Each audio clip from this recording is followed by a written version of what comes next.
You're not a real man. My ex would never say no to me. She snapped in front of her friends, so I ghosted her without a word. Now she's begging to talk, but even her ex blocked her, and I don't even think about her anymore. Hey viewers, before we move on to the video, please make sure to subscribe to the channel and hit the like button if you want to see more stories like this. Thanks. I always thought staying calm was a strength. My dad used to say, "Don't raise your voice, raise your standards." That stuck with me. I'm not loud. I'm not dramatic. I don't make scenes. And for most of our relationship, Ava said she loved that about me. "You're so steady," she told me once, tracing her fingers down my arm. "You make me feel safe." I believed her. I believed a lot of things she said. We'd been dating for about 2 years. I met her at a mutual friend's game night, and she was electric. Confident, flirty, always the center of attention. Meanwhile, I was the quiet guy on the couch sipping a drink, watching everyone else bounce off the walls. She liked that about me. At first, for the first few months, things were great. She loved that I cooked for her, remembered the small stuff, didn't play games. I was stable, supportive, and gave her space to be herself. But somewhere along the way, that stopped being enough. Little things started to shift. Compliments turned into backhanded jabs. "You're so responsible," became, "God, you're such a rule follower." "Thanks for planning that weekend trip," became, "You never do anything spontaneous." Then came the comparisons. Not constant. Not at first. Just little throwaway comments. "Jason used to surprise me with stuff like this all the time," she said once when I brought home dinner from a new restaurant. Jason, her ex. The first time she mentioned him, we were just talking late one night, and she said, "He was intense. Too much. Controlling, even." But sometimes I miss how passionate he was. I let it go. I figured everyone has an ex they remember in a weird, toxic way. Nostalgia's a liar. But then he started coming up more often. Not in a fond way, not directly, but always as some kind of benchmark. Some twisted idea of what a real man should be. The irony? She used to cry talking about how Jason treated her. She told me once he tracked her phone, showed up at her job, took her credit card, and vanished for 3 days. And now she was calling him passionate. The part of me that still cared tried to understand. Maybe she missed the drama. Maybe I was too predictable.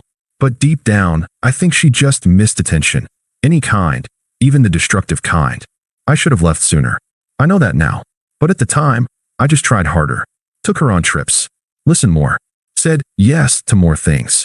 The more I gave, the more she seemed to resent me for it. Then came the night that snapped it all in half. It was her friend Madison's birthday. Big rooftop party, lots of people I didn't know. Ava was drinking early. She always got louder after 2 glasses of wine, and tonight she was already on her 3rd when we walked in. She introduced me as her boyfriend, but almost like it was a joke. "This is Daniel, the reliable one," she said, laughing. "He's not going to throw me off a balcony like Jason threatened once." Upgrade, right? Everyone laughed. I didn't. I just smiled politely and got us drinks. I should have left then. I wish I had. Later that night, while we were sitting with a few of her friends on this low couch by the heaters, she pulled out her phone and started showing them photos of this luxury apartment downtown. "I'm thinking of signing the lease," she said, grinning at me like it was some romantic surprise. "Isn't it cute?" I raised an eyebrow. "You're signing it?" She shrugged. "Well, we'll both be on the lease, obviously." That was the first I'd heard of it. I kept my voice low. "Ava, we haven't even talked about this. That's a 12-month lease. Downtown rent isn't cheap." She rolled her eyes, loud enough for everyone to hear. "Here we go.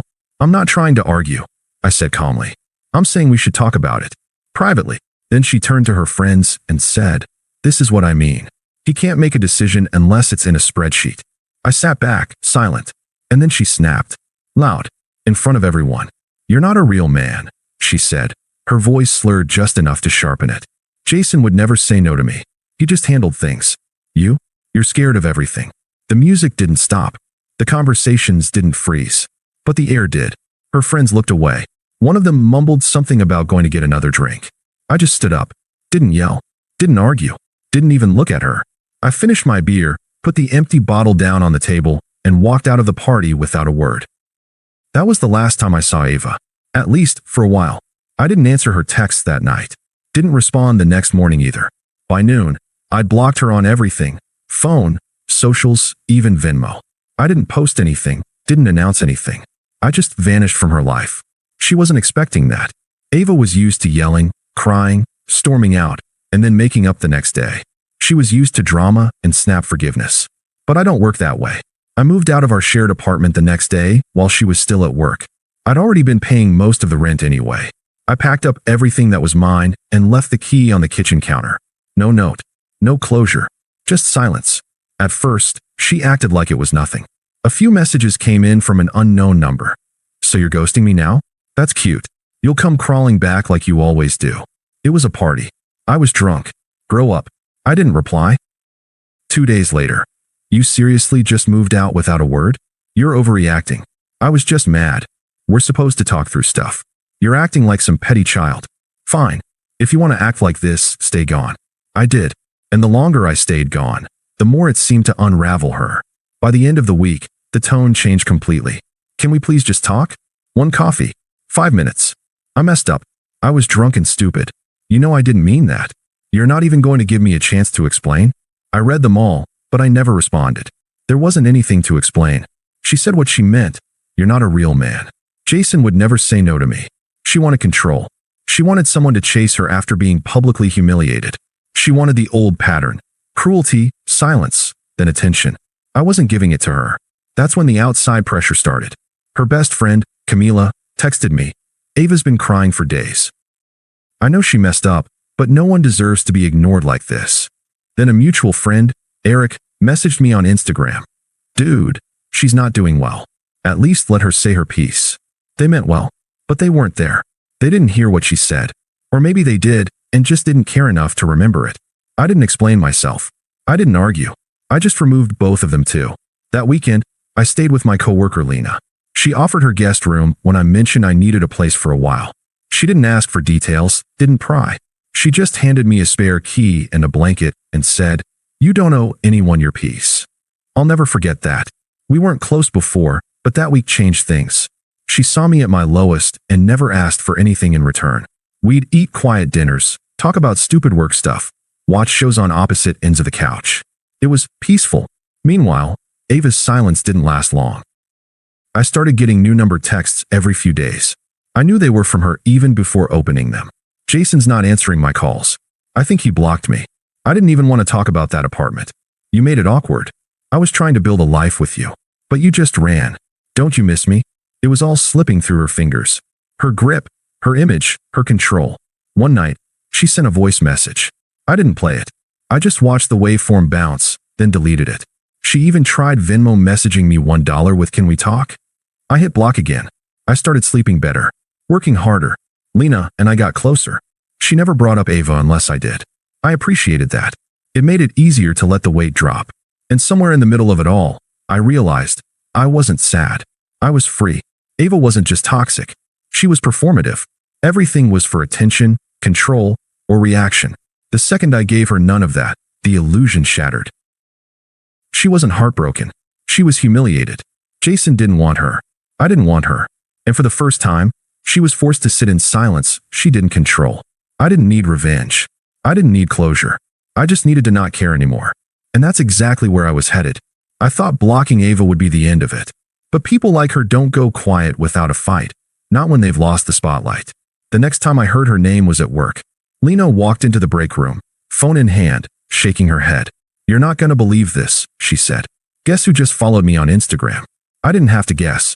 She liked 2 of my selfies, Lena went on. One from, like, a year ago. What's she trying to do? Mark territory that isn't even hers.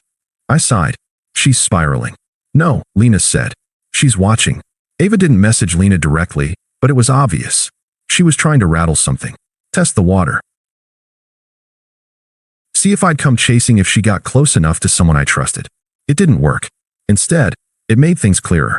A few days later, Eric, the mutual friend who tried to defend her, sent me a screenshot. It was a Facebook post from Ava's sister. Ava had apparently gone to see Jason again. Again. They got in some kind of fight. Public, messy, dramatic. Someone called the cops. No one got arrested, but it made enough of a scene that Ava's parents were called to pick her up. Jason blocked her the next day. I didn't laugh. I didn't feel vindicated. I felt nothing. It wasn't my life anymore. But her descent didn't stop there. I started hearing things from people I hadn't spoken to in months. She got into a shouting match with one of her friends at a bar. She lost a freelance client because she missed 2 deadlines in a row. Someone saw her crying in a parking lot next to her totaled car. No one hurt, just a dumb accident, but it added to the pile. And through all of it, she kept trying to message me from new numbers and accounts. I know I messed up. We had something real. Don't throw it away. He wasn't who I thought he was. But you were. I miss how you looked at me. No one looks at me like that now. She was starting to realize the damage was permanent. And the more desperate her messages got, the more calm I felt. I'd started working out more. I cut back on junk food. I stopped skipping lunch breaks and started taking walks with Lena instead. Sometimes we'd go to the same coffee shop Ava used to hate because she said it was too quiet. That became the point. I wasn't just recovering. I was evolving. One day, I posted a photo from a small weekend hike. It wasn't anything flashy, just a shot of me by a cliffside looking out at the trees. Ava liked it from a burner account and commented, "Miss this." I blocked it without replying. A week later, she texted me from a different number, just the word, "Please." I didn't even open it. That night, I told Lena about it. We were having dinner on her patio, just the two of us, watching the sky turn orange behind the city skyline. "She still reaching out?" she asked. "Every few days." Lena took a sip of wine, then leaned back in her chair. "You know, some people think silence is cruel." I nodded. "But not everyone deserves words." She smiled. "Exactly. I'd never told Lena everything about what happened with Ava, but she knew enough. And in that moment, I realized I didn't need to tell her more. That part of my life wasn't worth explaining anymore. It was behind me. Ava was behind me. And she hated that. Because the worst punishment for someone like her wasn't anger, or insults, or revenge. It was indifference. And I had plenty to give. I should have known it wouldn't stop at texts. The night she showed up, I was alone at Lena's. Lena was visiting family for the weekend, and I was sitting on the couch eating leftovers, halfway through a documentary. I didn't hear the knock at first. It was light, hesitant. I thought it might be a neighbor. But when I opened the door, there she was, standing on the porch with her makeup smudged, hair pulled back in a way I'd never seen before. Her jacket was way too thin for the weather. She looked like a stranger. "Hi," she said softly, smiling like we were still a couple. I didn't say a word. I was walking around, she said, glancing past me into the apartment. I had nowhere to go. Her voice was shaky, but her tone was rehearsed, the same performance I used to fall for. Pity, vulnerability, the damsel pose. "I don't want to fight," she said, stepping slightly closer. "I just miss you." I didn't move. I didn't open the door wider. I just stood there. She looked down, then back up. "Jason's gone. He blocked me. Everyone's kind of disappeared. And I just keep thinking about you. About how safe I felt with you." There it was again. Safe. She meant boring. Predictable. Weak. A fallback. But now that her drama imploded and the real men were gone, suddenly she wanted the steady arms she used to mock. "I made a mistake," she whispered. I didn't know how good I had it. I finally spoke. "You knew," I said, quiet and calm. "You just didn't care." Her expression cracked for the first time. She wasn't expecting that. "I didn't mean what I said that night," she said quickly. "You know I was drinking."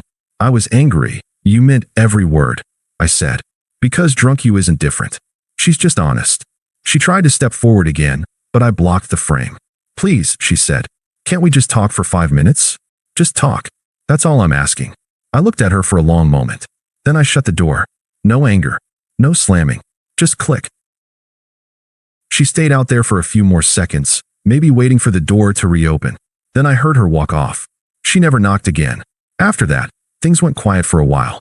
I figured maybe that was it. She finally gave up. But people like Ava don't give up. They recalculate. 2 weeks later, I got invited to a mutual friend's engagement party. I didn't want to go, honestly, but Lena nudged me into it. "It's time," she said. "You've already moved on. Why hide it?" She wasn't wrong. I wore a clean button-up, showed up late, and kept things casual. I didn't drink. I didn't linger. I just made my rounds, said hi to old friends, and found a quiet spot by the back patio with a plate of food and peace. And then I heard her laugh. "Ava." I turned slowly. She was standing by the bar inside, talking to someone I didn't recognize. Dressed like she was trying way too hard to look like she wasn't trying. She saw me before I could turn away. Our eyes met for just a second, and she broke away from her group and came straight toward me. "Hey," she said, breathless. "Didn't think I'd see you here." I nodded once. "It's a small city." She laughed awkwardly. then looked down at her shoes like this was some kind of rom-com. I just wanted to say, I'm really sorry for everything. For how I treated you. For what I said that night. I said nothing. She took it as an invitation to keep going. I didn't mean it. You know that, right? I was drunk. I was trying to impress my friends. It was stupid. I let her talk. I was scared, she said. You were so calm all the time. It made me feel alone. Like you didn't care. I finally spoke. I was calm because I trusted you. I said. Because I thought we were partners. Turns out, I was alone the whole time. She blinked hard, like she was trying not to cry. Jason's not who I thought he was, she whispered. He used me. I was so stupid. You were selfish, I corrected. Not stupid. You knew exactly what you were doing. You just didn't think I'd walk. I just needed to feel wanted, she said, her voice rising slightly. He made me feel that way. You didn't. I tilted my head. So it was my fault you cheated? She opened her mouth, then shut it. I didn't cheat, she muttered weakly. No, I said. You just degraded me in public and chased the guy you used to cry about. That's not cheating. It's just pathetic. Her face twisted. You think you're better than me now, don't you? No, I said. I've always been better. I just didn't realize it until you showed me who you really are. She stared at me, waiting for me to flinch. I didn't. Lena walked up beside me a second later. You ready to go? I nodded and turned back to Ava one last time. I hope you figure yourself out, I said. But I'm not going to be part of the mess you leave behind anymore. Then I walked out with Lena. Ava didn't follow. She hasn't reached out since. It's been months now. Ava's name doesn't come up anymore. Not from friends, not from messages, not from my own thoughts. She's just gone. I still see her accounts sometimes. New ones, each with fewer followers, each one quieter than the last. I don't block them anymore. I don't need to. Some ghosts haunt you. Others fade when you stop chasing them. I didn't win anything. I didn't get revenge. I just stopped giving her power. Now I sleep well, eat better, and spend my weekends with people who don't drain me. Lena and I still hang out. Maybe something more is growing there, maybe not. Either way, it's healthy, easy, real. Ava once said, Jason would never say no to me. Well, now neither of us says anything to her. And somehow, that silence says it all. Thanks for watching. Make sure to subscribe to the channel and hit the like button. What do you think about this story?